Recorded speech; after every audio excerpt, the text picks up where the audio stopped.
Greetings, traveler. Have you ever started working on a new game and immediately you have to assign some parameters to the player character? What happens here in most cases is you think about similar games and you choose parameters from those games to copy over to your game. And of course, there's nothing wrong with that. But what if we could choose parameters for the player character that were much more interesting? So today what I want to do is offer a sample scenario, a sample concept for a game, talk a little bit about the world of that game, how that works, and then give 3 unique parameters that are only existing for that kind of world, that kind of game, and help to show off the concept of the game way more than typical parameters like strength, speed, and so on. If you don't know who I am, my name is Xanthos. I've been working in the games industry for over 14 years now. I've worked in places like Electronic Arts, Cygames, Tri-Ace, and a few others. And when I started my career, I always had this problem.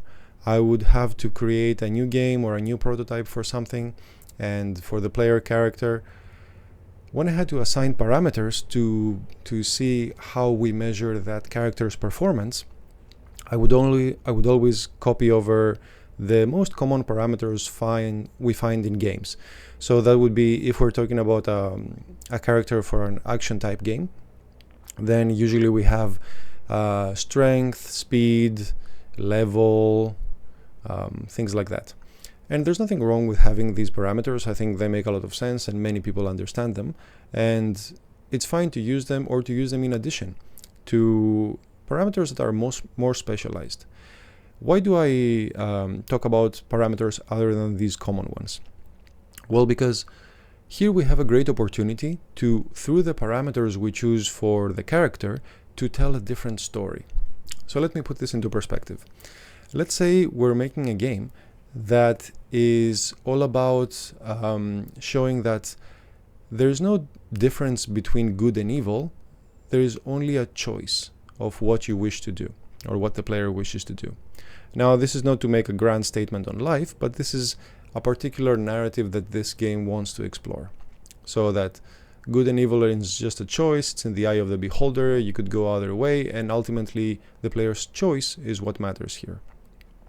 So going from that concept, there's many games that we can use to highlight this.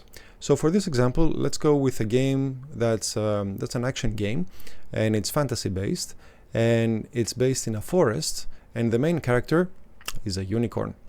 So that unicorn throughout this game plays the story where he's running around in the forest, he's living his life as normal.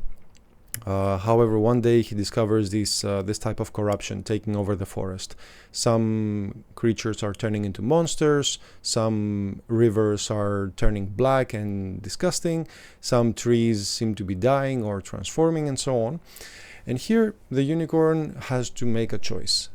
He has to decide whether he wants to fight this corruption or better understand it and perhaps even support it if he understands that it's not corruption at all, but it's how things should be in that world.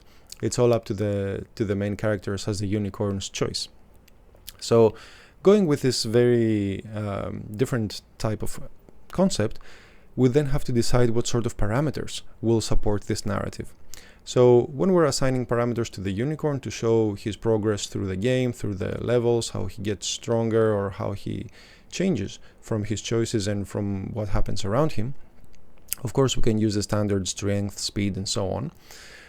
But what if we looked at it in a different way? So we said that the whole concept of this world is to show the polarity between good and evil, right? And the choice the main character makes.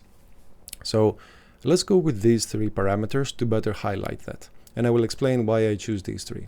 So one would be the horn size. Another would be the aura type of the unicorn. And the final one would be the fur color, the fur pigmentation. So why these 3? First of all, even just hearing them just now, where you, traveler, don't know what exactly these parameters do, you immediately think about that unicorn as an animal, right, or as a creature. So these parameters already put you in a state of mind that's closer to this particular game. So when we're talking about a unicorn's horn, then it's a very clear image. While when you say strength or speed, those are generic concepts. Having been put in this state of mind, then we can dive in and look at each one of these parameters more specifically. So for the horn size, this we use to measure the progress of the unicorn throughout the game and his understanding of the choices he makes, his power level, his experience, and so on. So the greater the horn becomes, the more it shows that the unicorn has grown from his young childish self to an adult, to a more responsible being, and so on, with better understanding of the world and so on. Then we have the aura. So the aura in this case is going to be used to set the reaction of other creatures to the unicorn. So here we have an opportunity to talk about how the presence of the unicorn or the player affects the characters in the game. So if the player wants to go for a very friendly, very supportive, perhaps even an empowering kind of playstyle or choices, then the aura can reflect that. And of course it can be represented even in-game with visual cues as well. So if the unicorn has this very pure and divine sort of presence, then we can have this golden light or little rays or even a halo around the unicorn, something to signify that. But if the unicorn chooses to go the evil route, then little sparks or let's say, what else is there? Little bugs flying around him to show that he's so evil, or perhaps flames would complete the look better. And the aura itself could switch to instill dread in animals that see him, and at the same time empower or inspire monsters that have him around them. So this is another way we can set a parameter in a way that's unique to this game. It conveys a certain message to the player about what sort of theme we're working with here, and it makes itself relevant to the world around him. And finally, we have the fur pigmentation, which is, in a sense, a way for the player to measure his progress towards the good side or the evil side. So the lighter the pigmentation gets, the more closely aligned the unicorn becomes with good, and the darker it becomes, the more evil he is. And that's just a nice visual representation of showing the unicorn's alignment with these two forces. And here you might say, well, why can't we do it with a slider in a character menu or something? Or why can't we have a number between 0 and 100 and measure it there? Why can't we have it written as a word? So good, evil, more good, better good, something like that. Of course, all that is possible. And doing it in the fur pigmentation way is very visual and very easy to understand. So if we say that the character right now is 34 good, that's a bit ambiguous. But seeing the fur become whiter and whiter as he takes good choices, then that's one way to show that your progress not only is real, but it visually affects the character. And visual feedback, as we know in games, is always really, really helpful to the player. So there you have it. These are 3 ways that we can create unique parameters for this kind of creature. Here you might be thinking, okay, but we still need strength and speed and so on.